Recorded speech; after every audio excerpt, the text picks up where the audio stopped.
অপেক্ষিতের মূল বিষয়টা যদি সামনে আনা হয়, তাহলে এই ধরনের আমরা হেডলাইন অথবা নিউজ যদি করি, তাহলে সবগুলো মিলিয়ে কিন্তু একই ধারায় যদি পরিচালিত হয়, তাহলে তখন নিউজটা খুঁজে পাওয়ার জন্য সবাই দেখবে যে ভেতরে কি আছে।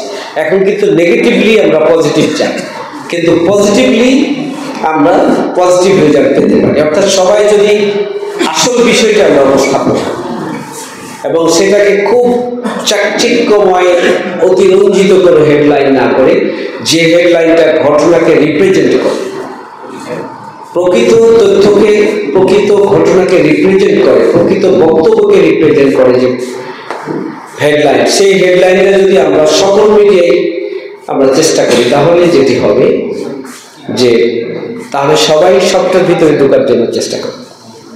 আমার মনে হয় আমি বিনয়ের সাথেই কথাটি সবার জন্য বলছি। সিএন বাংলা শুধু নয়, সব সাংবাদিকতার জন্যই এই বিষয়টিকে সামনে রেখে আমরা যদি ভূমিকা পালন করতে পারি, তাহলে যে উদ্দেশ্যে মিডিয়া সমাজকে রিপ্রেজেন্ট করে, সমাজের ঘটনা, তথ্য, ইনফরমেশনকে মানুষের সামনে নিয়ে আসে, এটি যথার্থ বিবেচিত হয়।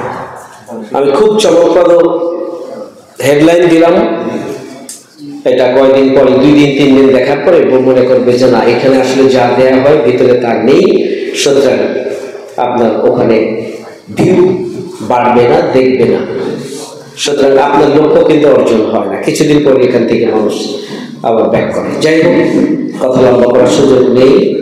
আমি বস্তুনিষ্ঠ সাংবাদিকতার মাধ্যমে চাঁপাইনবাবগঞ্জের একটা অন্যতম গণমাধ্যম হিসাবে সিএন বাংলা এগিয়ে যাক এবং তার সামনের চ্যালেঞ্জগুলো আমরা আলোচনা করি আর না করি, অনেকগুলো চ্যালেঞ্জ রয়েছে, সেগুলো ওভারকাম করুক।